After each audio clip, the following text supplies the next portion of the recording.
All India rank 50th। मैं आपको मिलाने जा रहा हूँ ऋषभ कुमार जैन से।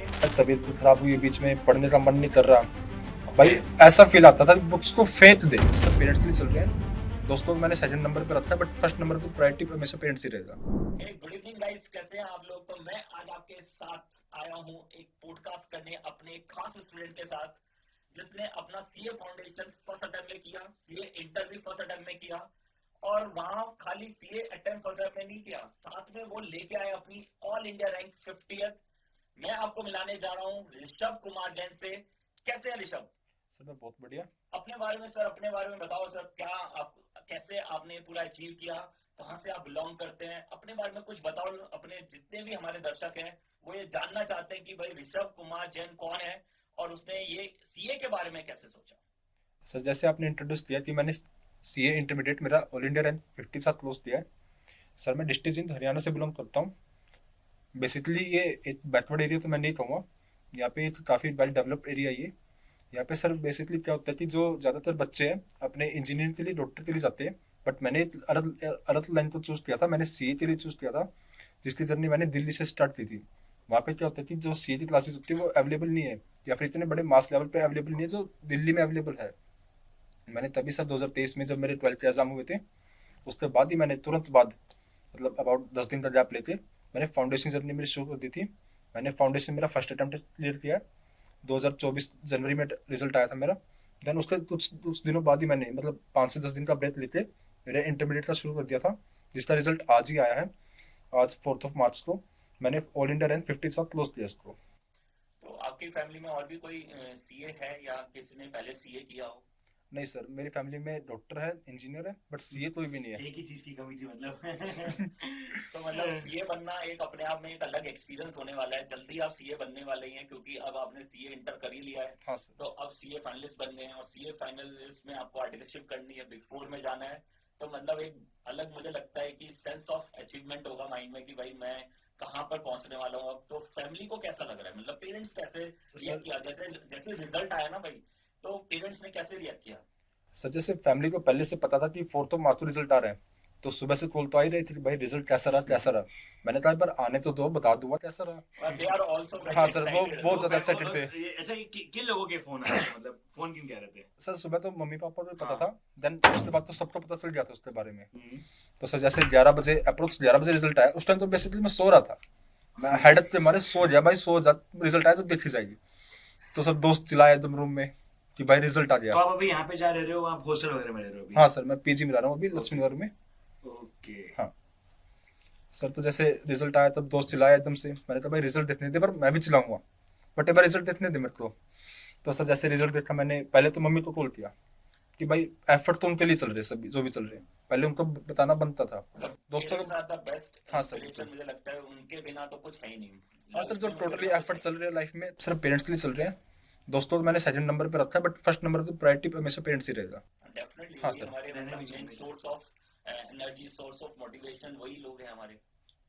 बिल्कुल सर। तो अब रिसर्च में मेरा एक बहुत इंपॉर्टेंट क्वेश्चन है, जहाँ हम लोग ना एक सीएसए कोर्स में हो, जहाँ पर स्पेसिफिकली अगर सी इंटर की बात करो तो कई बार बच्चों को 3-4 अटेम्प्ट लग जाते हैं यस सर। इस एग्जाम को क्लियर करने में। हाँ। तो आपने ऐसी क्या प्लानिंग करी, आपने ऐसा क्या अलग किया कि आपने फर्स्ट, जैसा सर बता रहे थे, फाउंडेशन भी आपने पहली बार में क्लियर किया, यस सर। इंटर भी आपने पहली बार में क्लियर किया, और वो भी एआईआर के साथ, मतलब जहां बच्चा पास नहीं हो रहा है वहां आप ऑल इंडिया रैंक ला रहे हो, है ना? ये मजाक नहीं है, ये बहुत बहुत बहुत बड़ी अचीवमेंट है। तो आपने ऐसी कौन सी स्ट्रेटजी फॉलो करी? सर बेसिकली अगर मैं सी इंटरमीडिएट पे स्पेसिफिक फोकस करूँ मेरा, तो सर जैसे हम स्टार्टिंग में क्या करते हैं, क्लासेस लेते हैं। टीचर्स का एक मेजर रोल रहता है, हमारी जो रैंक आती है, जो हमारी रिजल्ट रहता है, मेजर रोल रहता है। बट जो स्टूडेंट की जो सेल्फ स्टडी होती है, जो 4-5 महीने का पीरियड खुद के साथ बिताता है, वो काफ़ी ज़्यादा मेजर रोल प्ले करता है। ऐसा नहीं होता कि अगर आपने क्लासेस कर लिया है तो आप पास हो जाओगे। सर दूसरी चीज़, जो बच्चे आपने बताया कि 3-4 अटेम्प्ट में पास होते हैं, उनका बेसिकली रीज़न क्या रहता है। सर मैं बहुत से बच्चों से मिला हूँ मेरी जर्नी में, बहुत से दोस्त बने भी, बहुत से आए गए, किसी ने छोड़ दिया। तो सर मेरे को एक तो रीज़न ये लगा कि बच्चे डिस्ट्रैक्ट बहुत जल्दी हो जाते हैं इस चीज़ में। मेरे बहुत से दोस्त हैं सर, उन्होंने छोड़ दिया, आज भी रिजल्ट आया नहीं हो पाया सक्सेस उनका। सर दूसरा ये कि बच्चे कंसिस्टेंट भी नहीं रह पाते। Consistency sir is the key of success. तो सर जैसे बच्चे अब प्रयागराज का जो महाकुंभ लगा है, बच्चे सर 10-10, 15-15 दिन घूम रहे हैं, भाई मेरा तो यही कहना सर, अगर आपको जाना है तो 2 दिन में जाके वापस आ जाओ। 15-15 दिन का क्या सीन है, ऐसे रिजल्ट थोड़ी आता है।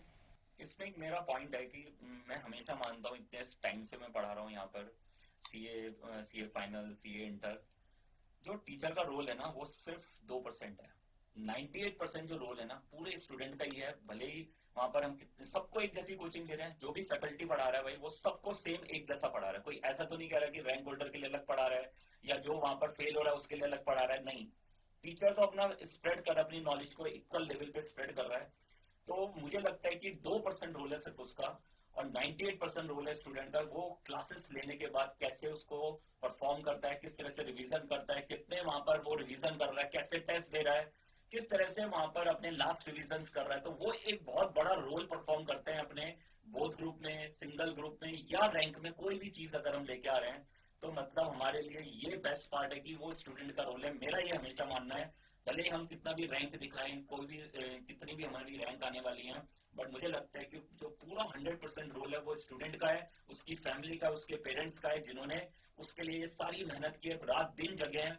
मुझे पता है मेरी मदर मेरे लिए मेरे साथ बैठ के पढ़ती थी, वो अपनी बुक्स पढ़ती थी, मैं अपनी बुक्स पढ़ता था। तो मतलब आप ये समझो कि पूरी मेहनत उन्होंने की है। वो तो हमेशा बोलती है कि मैंने तेरे साथ सीए किया है, तूने भले ही सीए यहाँ पर जो भी टाइम लगा है तुझे लगा है, बट मैंने तो साथ में तेरे सीए किया है, सीएफए, L1 L2 मेरे साथ मेरी मदर पढ़ी है रात दिन।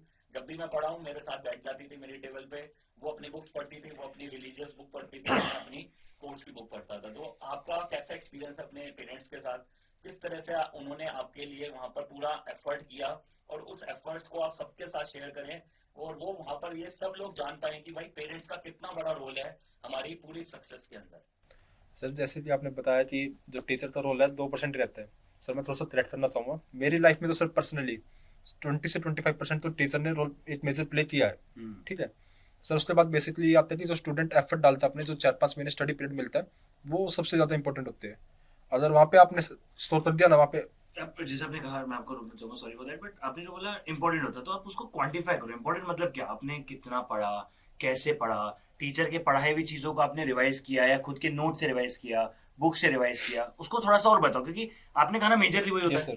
तो अब बच्चों को आज जो आपको बच्चा देख रहा है उसको भी AIR लानी है, तो वो क्या करे जो वो AIR ले? सिंपल सर, पहली स्ट्रेटेजी तो ये रहेगी, जो आप क्लासेस कर रहे हो 5-6 महीने उसको प्रॉपर करो। जो टीचर्स नोट बनवा रहा है, जो अपना कंसेप्ट है वो अलग रखो, जो थ्योरी है जो अलग रखो, प्रैक्टिकल अलग बनाओ अपना।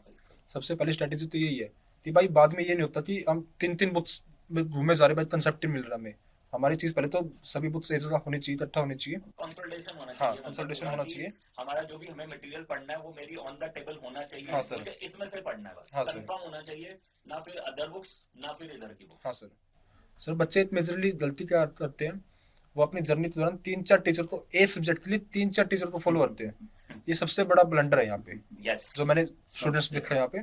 भाई टीचर पे अगर विश्वास कर रहे हो तो ब्लाइंड ट्रस्ट करो, ये सबसे ज्यादा इम्पोर्टेंट है। जैसे बताऊंगा ऑडिट में पता क्या होता है, एक स्टूडेंट है ना कम से कम 3 फैकल्टीज की हाँ सर बिल्कुल क्लासेस करता है। हाँ। और यही सबसे बड़ा ब्लंडर है, वो विश्वास ही नहीं कर रहे एक टीचर पे। आपने कैसे परफॉर्म किया, मतलब आपने कैसे रिवीजन किया ऑडिट का? क्योंकि मुझे लगता है कि सीए इंटर में, सीए फाइनल में अगर बात करें तो टॉप मोस्ट जो डिफिकल्ट सब्जेक्ट है वो ऑडिट है ना? मानते हैं बात? नहीं ये सर बिल्कुल सर, ऑडिट सबसे टफेस्ट एग्जाम है सर, स्कोर करना भी बहुत मुश्किल होता है इसमें। तो आपने कैसे ऑडिट को प्रिपेयर किया? सर मैं बताता हूँ इसके बारे में। जैसे मैंने जनवरी में शुरू किया था मेरा प्रिपरेशन इंटर के लिए, और सर जुलाई के लास्ट वीक तक मैं डन था मेरी स्टडीज के साथ, मतलब क्लासेस हो चुकी है। अब जो सारी रिस्पॉन्सिबिलिटी थी वो मेरे ऊपर थी, मेरे को अपनी जो रिवीजन थी वो करना था। मतलब लास्ट के 6 महीने आपने, मतलब हाँ सर मेरे को टाइम मिल गया था इसके लिए। अक्टूबर, नवंबर, दिसंबर, पूरे 5 महीने अगस्त पूरे थे। हाँ सर बिल्कुल बिल्कुल सर। अब यही देख लो ना सर, किसी और स्टूडेंट से पूछो तो वो लास्ट के 2 महीने में पढ़ रहा है, और जब रैंक की बात आई है तो रैंक वाला 5 महीने पढ़ रहा है। तो मतलब यही तो डिफरेंस क्रिएट होगा ना सर। जैसे ऑडिट के बारे में बता रहा था मैं आपको, तो सर मैं क्या करता था, जैसे 6 महीने में जो क्लासेस चल रही थी मेरी, उसके बाद जो मान लो अपनी क्लासेस 7 बजे एंड हो गई, उसके बाद 3-4 घंटे निकालना पड़ता है, मिलता नहीं है वो, निकालना पड़ेगा आपको। ठीक है, उस दौरान क्या करो, जो क्लास में समझाया ना टीचर ने, या तो बुक के ऊपर ही नोट बना लो अपने, या फिर अपना अलग से नोट्स बना लो। भाई समरी बनानी है, ऐसा नहीं हो सकता मैं पूरा चैप्टर पढ़ने बैठूंगा, ये पॉसिबल बिल्कुल भी नहीं है। सर मैंने 7-7 में नोट्स बनाए थे जो ऑडिट के थे मेरे। मैं शाम को 7 बजे लाइब्रेरी में बैठता क्लास के बाद, देन मैं नोट्स बनाता उसके 3-4 घंटे बैठ के, फिर रात को 10 बजे 11 बजे खाना होता, फिर सोना होता सीधा। तो सर मैंने नोट्स बनाए, जो मैंने जो 5 महीने मिले थे मतलब जुलाई के बाद में, सर मैंने नोट्स से रिवीजन किया। मैंने वो 4 बार पढ़े, 5 बार पढ़े। पांच हाँ 5 रिवीजन के। हाँ तो सर, इतना सब लोग पढ़ सुन लिया। रहे होंगे जो भी यहाँ पर स्टूडेंट कनेक्टेड है कि भाई कम से कम 4 से 5 रिवीजन चाहिए बोथ ग्रुप, अगर आपको वन शॉट में निकालना है। और रैंक तो ऑटोमेटिकली आ जाएगी, जब आप पूरा डीपली जाओगे तो रैंक तो आपके पास आने वाली है। जैसे सर एक पोस्ट सबसे आसान सब्जेक्ट रहता है सी इंटरमीडिएट में, ओके तो उसके लिए तो 4-5 रिवीजन की मैं नहीं मानता जरूरत पड़ेगी, 3 revision is more than enough. Okay. But audit में सबको डर रहता है कि भाई पास करवा दो, तो ऑडिट शुरू से भाई पढ़ना पास करवा दो। शुरू से पढ़ना स्टार्ट किया हाँ था सर end में बिल्कुल, जाके? नहीं सर बिल्कुल स्टार्टिंग से। ओके, स्टार्टिंग से कंसिस्टेंसी में सर मैंने मेंटेन किया। अच्छा, कंसिस्टेंसी मेरा देखो Aim तो वही है। हाँ, मतलब कंसिस्टेंसी इज द मेन की ऑफ द सक्सेस। अगर आप कंसिस्टेंट रहेंगे, डेली पढ़ेंगे। कितना पढ़ते थे सर डेली? सर डेली जैसे बीच में काफी ज्यादा तबीयत भी खराब हुई है तो बाहर घूमने भी गए हैं, बट सर अगर मैं कंसिस्टेंटली बात करूं तो मैंने 8 से 10 घंटे तो मेंटेन किया। अब इसमें 8 घंटे क्लासेस होती जब जुलाई तक चल रहा था मेरा, जनवरी से लेकर, देन 3 घंटे सर एडिशनल निकालना। मतलब 8 से 11 घंटे डेली हाँ आप सर, निकाल बिल्कुल। रहे थे, पहले क्लासेस के साथ हाँ सर। और फिर विदाउट क्लासेस। हाँ सर। सर मुझे उस पर 14-15 घंटे पे तो मैं विश्वास नहीं करता कि 14 घंटे पढ़ो, 15 घंटे तो ऐसा पढ़ो। होता भी नहीं है। देखो हाँ। 14 घंटे 15 घंटे, अब आप देखो 24 घंटे, मुझे लगता है कि एवरेज आदमी को मिनिमम 7 घंटे सोना चाहिए। हाँ सर, जैसे बिल्कुल। सही तो 8 है, तो अब आप 24 में से 8 करोगे तो 16 बचे। हाँ आप सर। खाओगे पियोगे नहाओगे घूमोगे फिरोगे, सब खत्म हो जाएगा यार। फिर भी मतलब अगर आप 10-12 आवर्स निकाल रहे हैं डेली बेसिस पे, तो मतलब this is the best one. मतलब आप बहुत जल्दी आप सक्सेस की तरफ हो। 100%। ठीक है। और मुझे आपसे ये जानना है सर, जब भी ऐसा होता होगा, थोड़ा सा डिमोटिवेशन आता होगा लाइफ में, कभी कभी मतलब लगता होगा कि पता नहीं हो पाएगा नहीं हो पाएगा। बहुत सारे स्टूडेंट हमारे साथ जुड़ते हैं, वो कहते हैं सर कई बार ऐसा लगता है भाई सब कुछ छोड़ो, थोड़े दिन बिल्कुल चिल मारो और पढ़ने का बिल्कुल मन नहीं, डिमोटिवेशन बहुत ज्यादा है कि पता नहीं आगे कर पाएंगे नहीं कर पाएंगे, या एग्जाम जब पास आने वाले होते हैं तो फियर फैक्टर आ जाता है। तो उस समय कैसे मोटिवेशन गेन किया? आपको भी आया था ऐसा कुछ? सर बिल्कुल आया, मैं तबीयत भी खराब हुई बीच में, पढ़ने का मन नहीं कर रहा भाई, ऐसा फील आता था बुक्स को फेंक दे, दोबारा सामने नहीं आनी चाहिए। मतलब ऐसा गंदा फील होता था। ओके। तो सर फ्रस्ट्रेशन सर, तो सर उसमें उस दौरान सर टीचर्स ने काफी साथ दिया। मैं टीचर के पास जाके बैठ जाता था, सर नहीं हो पा रहा अब तो। फिर वही सर टीचर तो एक्सपीरियंस उनके पास, तो उन्होंने मोटिवेट किया कि बेटा हो जाएगा, 3-4 महीने की बात है सिर्फ, स्ट्रगल सबने झेला, आप अलग नहीं हो, आपको झेलना पड़ेगा अगर आपको सक्सेस होना है तो। दोस्तों ने सर बहुत साथ दिया। तो सर एक लेवल ऐसा जाता है जब टीचर भी मोटिवेट नहीं कर पाता, दोस्त भी मोटिवेट नहीं कर पाते, सर फिर आते पेरेंट्स। सर मैं डिस्ट्रिक्ट इन हरियाणा से हूँ, बट मैं स्टडी के पर्पस के लिए मैं लक्ष्मीनगर में रहता हूँ। और ये बहुत मुश्किल सर मैंने काम होता है। हाँ सर, जिस दिन डिमोटिवेट हुआ ना भाई, कुछ भी काम नहीं कर रहा, बैग उठाओ घर पे चलो, 3 दिन पेरेंट्स के साथ रहूंगा, बैटरी फुल चार्ज, फिर से दोबारा से आके वही शुरू दोबारा से। पर यार ये वाली बात जो है ना, मैं आपको बताऊं, आजकल की जो यंग जनरेशन है, बहुत बार वो लोग क्या है, अरे यार माँ बाप तो डिस्ट्रैक्ट कर देंगे, या फिर वो मतलब कुछ लोग हो जाते नेगेटिव, लेकिन यार पेरेंट्स, हाँ गोवा घूमने जाते हैं, कहीं हो जाते हैं, बट यार पेरेंट्स से बड़ी तो कोई ब्लेसिंग है, और वो अकेले एक सोच रहे हैं जो चाहते हैं कि आप उनसे आगे जाओ, उनके अलावा कोई भी नहीं है। That is 100% line. मैं आज बताऊं, मुझे ऑलमोस्ट 18.5 years हो चुके हैं सीए बने हुए। 2006 मेरा रिजल्ट था, जो 13 जुलाई को आया था, और अब 13 जुलाई आने वाली है, तो मतलब मुझे 19 ईयर्स होने वाले हैं। तो मैं बताऊं 19 ईयर्स बाद भी आज भी मेरी मदर, जब मैं पढ़ने कुछ भी बैठता हूँ तो वो कहते हैं भाई अच्छे से पढ़ ले, ठीक है। वो मुझे आज भी बोलती है कि अच्छे से पढ़ ले, काम आएगा तुझे, ठीक है। अगर अभी जैसे वो मुझे कई बार बोल चुके कि CFA L1 कर लिया, L2 कर लिया, L3 क्यों नहीं कर रहा। वो मुझे कई बार जगा चुकी हैं कि भाई ये किसके लिए वेट कर रहा है तू L3 के लिए। तो आज भी वो मुझे कह रहे हैं कि पढ़ ले भाई अभी भी। पर इसमें एक मेरा बहुत इंपॉर्टेंट डाउट है, जैसे आप घर से बाहर निकले, देखो घर से बाहर भले आप हॉस्टल में रहे, आप कहीं भी रहे, आप पीजी में रहे, लेकिन क्या होता है जब घर से बाहर निकलते हैं ना, तो डिस्ट्रैक्शन बहुत होता है, मुझे ऐसा लगता है। क्योंकि यार घर के बाहर वो दोस्त हैं, घूम सकते हो फिर सकते हो, पढ़ाई की जगह मस्ती करने जा सकते हो, उसे कैसे मैनेज किया यार? सर जब मैं अप्रैल 23 में जब यहाँ पे लक्ष्मीनगर आया था, तब तो सर मैं अप डाउन करता था 3 दिन में एक बार, कि भाई 3 दिन में घर पे जाना है। वही सर डिस्ट्रैक्शन था भाई, मेंटेन नहीं हो पा रहा था यहाँ पे, वो मिस कर रहा था चीज में जो वहाँ पे एंजॉय करता था। तो सर मैंने 3-4 दिन में भी अप डाउन किया है, बट सर धीरे धीरे मैं यहाँ पे एडजस्ट होने लगा, क्योंकि सर मेरे को बेसिकली पढ़ना था यहाँ पे। पर दोस्तों ने बहुत डिस्ट्रैक्ट भी तो किया होगा कि चल यार आज पढ़ाई छोड़ पार्टी करने चलते हैं, आज पढ़ाई छोड़ घूमने चलते हैं, यार पढ़ाई छोड़ अपन नहीं करते तो आज मूवी हाँ आज मूवी देखने चलते हैं, कभी कन्या, डिस्ट्रैक्शंस की कमी थोड़ी नहीं है दुनिया में। और जतिन सर का नाम ले तो कन्या तो आएगी साले। नहीं सर, लड़की तो सर कोई भी नहीं है डिस्ट्रैक्ट करने के लिए, बट दोस्तों ने सर पूरा साथ दिया, पूरा डिस्ट्रैक्ट किया उन्होंने।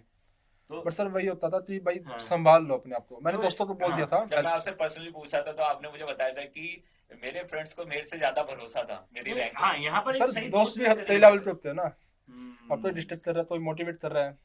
सही दोस्त ढूंढना हाँ। भी एक बहुत अच्छा। चलो एक छोटा सा रैपिड फायर करते हैं सर, एक बार देखते हाँ। हैं कि रैपिड फायर में क्या होता है, क्योंकि ये ऐसे क्वेश्चंस हैं जो सबसे ज्यादा बच्चों के आते हैं। मैं आपको रूल समझा देता हूँ, क्योंकि यार देखो रैपिड फायर विद AIR 50 है तो मजा तो बताने वाला है, ठीक है।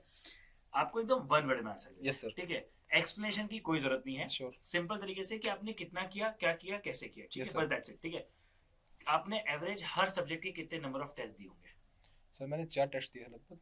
4 टेस्ट हर सब्जेक्ट हाँ। के फुल दिए, बिल्कुल सर। ठीक है। आपने कितने टाइम्स रिवीजन किया होगा हर सब्जेक्ट को? सर ऐसा कोई फिक्स रूल नहीं था, बट 3 से 4 तो कम से कम लिया है। 3 से 4 कम बट से कम। जैसे हाँ, मैं ऑडिट में टेस्ट की बात करूं तो 5-6 भी लिया होगा, ठीक है। क्योंकि पास करना वही सबसे बड़ी बात थी। RTP, MTP, PYQ को अगर आपको परसेंटेज देना हो तो आपकी पूरी प्रिपरेशन में कितना परसेंटेज वेटेज रखता है आपकी सक्सेस या आपके रैंक के पीछे? आपने इनको इज्जत दी कि नहीं दी, प्रिपेयर किया कि नहीं किया? सर मैंने बिल्कुल प्रिपेयर किया है। 3 अटेम्प्ट थे मेरे पास, RTP MTP था, देन 5-6 अटेम्प्ट था PYQ। उससे मेरे को आइडिया मिल गया कि भाई ICAI कैसी सोच रखता है, कैसा क्वेश्चन वो फ्रेम करता है। मेरे को एक हाँ, नस मिल गया था उसको, पेपर सेट हाँ, के माइंड में पूरा घुसना होता है। clear हाँ हो गया। रत मिल गया था मेरे को ठीक उसका। है। नंबर ऑफ आवर्स आपने कितने घंटे प्रिपेयर किया ड्यूरिंग द क्लास? जब क्लासेस चल रही थी तब आप कितने घंटे पढ़ते थे? सर 8 से 9 घंटे तो क्लास ही रहती नॉर्मली, हम्म, एंड 3 घंटे सर मैथ्स हो ही पाता था, क्योंकि उससे सर ज्यादा पूरा नहीं। दिन बैठा हूँ मैं। वही तो 8 सुने to सर। 5 क्लासेस हाँ हाँ और हाँ। उसके बाद 3 घंटे। हाँ सर, Good, बिल्कुल। मतलब ये Correct. बहुत अच्छी हाँ, स्ट्रैटेजी हाँ, है। हाँ। अच्छा, आप मॉर्निंग पर्सन हो या नाइट पर्सन हो? सर मैं मॉर्निंग में बिल्कुल कितने बजे उठते हो? सर 4 बजे। भाई साहब, ये तो My अल्ट्रा मॉर्निंग हो गया है। मतलब मैं सोता हूँ सर 4 बजे। एग्जाम टाइम्स पे सर मैं 4 बजे उठा हूँ, अच्छा। देन 5 बजे लाइब्रेरी जाता था। ठीक है। गुड ये motivation in one word. Sir parents of course. Very good. कितने घंटे सोशल मीडिया चलाते हो सर पढ़ाई के समय, क्लासेस मैं के समय? ड्यूरिंग द एग्जाम बताता हूँ। जैसे मैं सोशल मीडिया चलाता हूँ, इंस्टाग्राम, फेसबुक, देन व्हाट्सएप, हाँ। ठीक है। मेरा 1.5 घंटे जाता था अप्रोक्स तीनों का। बट बहुत सर मैं बढ़िया। नॉर्मल मानता हूँ इसको, तो ठीक है, हाँ। ऐसा जीरो भी नहीं हो सकता ये। Correct. हाँ, नहीं zero भी नहीं नहीं होता। जीरो होना भी नहीं चाहिए। आप टेक्नोलॉजी के साथ अपग्रेड रहना भी हाँ, जरूरी है। सर। आपको ठीक है। करंट वर्ल्ड में जीना है हाँ। तो उसके हिसाब से थोड़ा चलना Correct. पड़ेगा। हाँ, आखिरी सर। 3 क्वेश्चन। खुद के नोट से ज्यादा पढ़ा या फिर टीचर्स के दिए हुए नोट से खुद ज्यादा पढ़ा? सर जो टीचर्स ने नोट बनवाए थे उनसे पढ़ा मैंने तो मतलब वो अगेन खुद के नोट्स हो गए ना, मतलब हाँ, आपने सर, पूरे बिल्कुल। पूरे क्लासेस से नोट्स बनाए? हाँ सर ठीक है। बिल्कुल। अब ऐसे तो हाँ। थर्ड पार्टी लेके और हाँ हाँ, नहीं सर ऐसे- ऐसा कभी कभी करना पड़ा बीच में, 1-2 टॉपिक के लिए कोई चैप्टर नहीं समझ में आ रहा, कोई टॉपिक नहीं समझ आ रहा पिन पॉइंट पे, ओके जैसे ड्यू पॉइंट एनालिसिस अपना हम्म। वो नहीं आ रहा समझ में, वो करना पड़ा कभी कभी, ठीक है। क्योंकि मैंने मिस कर दिया लेक्चर के दौरान, मेरा फोकस नहीं था उस टाइम पे, होता है। समझ नहीं पाया, करेक्ट। वो होता कभी कभी। ठीक है। आप ज्यादा पढ़ते थे, जैसे फॉर एग्जांपल आप FM भी पढ़ रहे हो तो आप न्यूमेरिकल्स पढ़ते थे, SM भी पढ़ रहे हो तो पढ़ते थे, या बहुत लिख लिख के आपने प्रैक्टिस करी है? सर बेसिकली बोलते कि आपको लिख के प्रैक्टिस करना चाहिए, बट मेरा ये था कि भाई तेरे को आता है ना तो लिख देगा, तेरे को आना तो चाहिए पहले। ठीक है। तो मतलब आपने ज्यादा हाँ। फोकस किस पे किया? सर लर्निंग पे सिर्फ। लर्निंग पे ध्यान दिया, हाँ। ठीक है। हमने And- कम हाँ। प्रैक्टिस की। हाँ, और Practice आखिरी नहीं क्वेश्चन। 1.5 डेज में आपने अपनी पूरी प्रिपरेशन को, जब एग्जाम के पहले 1.5 दिन मिलता है, उसमें आपने कैसे प्रिपेयर किया? सर मैंने बताया कि मैंने इससे 11 से 12 महीने स्टडी करी है, तो मैंने नोट्स बनाए मेरे। Correct. मैं फुली प्लान था भाई 3 महीने में ये नोट्स पढ़ने हैं। हम्म, 3 महीने जब मैं पढ़ रहा हूँ ना, तो मैंने 1.5 दिन के भी नोट्स बनाए साथ में उसके, हम्म, कि भाई मैं ये पढ़ चुका हूँ, बहुत अब important. जरूरत नहीं है इस चीज की पढ़ने की। तो मैंने 1.5 दिन के नोट्स बनाए थे कि भाई 1.5 दिन में मुझे लगता है 100-150 पेज में पढ़ पाऊंगा, उतने ही पेज पे नोट्स बनाए मैंने, देन वही पढ़ा था सिर्फ। ठीक है। मतलब वही notes था, को और वही छोटा से- करते गए। हाँ सर बिल्कुल। तो अगर वन वर्ड में अगर आपको बोलना है कि भाई रैंक लाने के लिए क्या करना है तो बताएंगे? सर मैं यही बोलना चाहूंगा, कंसिस्टेंसी मेंटेन करो। बच्चों से कंसिस्टेंसी मेंटेन नहीं हो पाती है। कोई बच्चा 3 दिन पढ़ रहा है, फिर 4 दिन नहीं पढ़ पा रहा है, 3 दिन वो दिन रात लगा पड़ा है, 4 दिन वो फिर गायब है पढ़ाई से। ऐसे नहीं होता। आप दिन में 5 घंटे पढ़ो, बट कंसिस्टेंट पढ़ो, उसको मिस मत होने दो। शायद किसी उधर की एक लाइन भी है, आपने एक दिन मिस कर दिया कोई बात नहीं है, दूसरे दिन मिस मत होने दो, दूसरे दिन ट्रैक पे वापस आओ अपना, तभी ये हो पाता है, अदरवाइज नहीं हो पाता है। परफेक्ट सही है। I think any last statement sir आप देना चाहो, या आप देना, मतलब एनी लास्ट स्टेटमेंट? मतलब अब जैसे आप फाइनल में आ गए हो तो what is your final target? आप मतलब अपनी लाइफ में क्या करना चाहते हो? हम ये जानना चाहते हैं, और मुझे लगता है सभी हमारे साथ जो भी हमारे ऑडियंस है वो सब जानना चाहेंगे कि आप लास्ट, क्योंकि अब रैंक होल्डर लिस्ट में आ गए हो, तो मतलब अब एक तो पहला टारगेट है कि फाइनल में रैंक लाना ही है, Yes, sir, मतलब उसमें बिल्कुल। तो कोई डाउट ही नहीं है, Yes, मुझे sir, वो बिल्कुल। पूछना भी नहीं। मुझे पूछना है कि अगले 5 सालों में आप कहाँ पहुंचना चाहते हो, क्या आपके टारगेट्स हैं, वो सबके साथ शेयर जरूर करें। सर मैं तो एक प्रोफेशनल ऑडिटर ही बनना चाहूंगा, कि मतलब एक अच्छी लेवल पे जो एक अच्छी कंपनी से ऑडिट कर रहा है, जिसके नाम से कंपनी डरती है कि भाई ये तो कमी निकाल ही देगा। ओके रिलायंस भी डरता है इस बार तो, ओके कि भाई ये ऑडिटर आ गया ना, पक्का एक दो फ्रॉड तो मिल ही जाएगा अपना।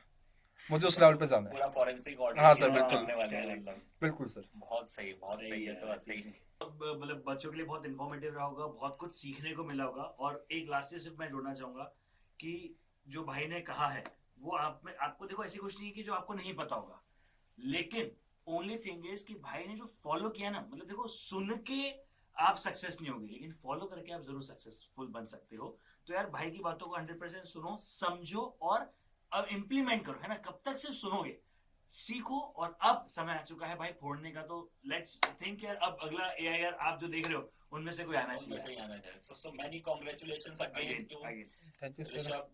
आपने डेफिनेटली अपनी लाइफ में बहुत अच्छी अचीवमेंट की और आगे भी आप करते रहेंगे। हमारी बेस्ट विशेस आपके साथ है, पूरी टीम की हमारी बेस्ट विशेस आपके साथ है। Thank you very much. Thank you sir.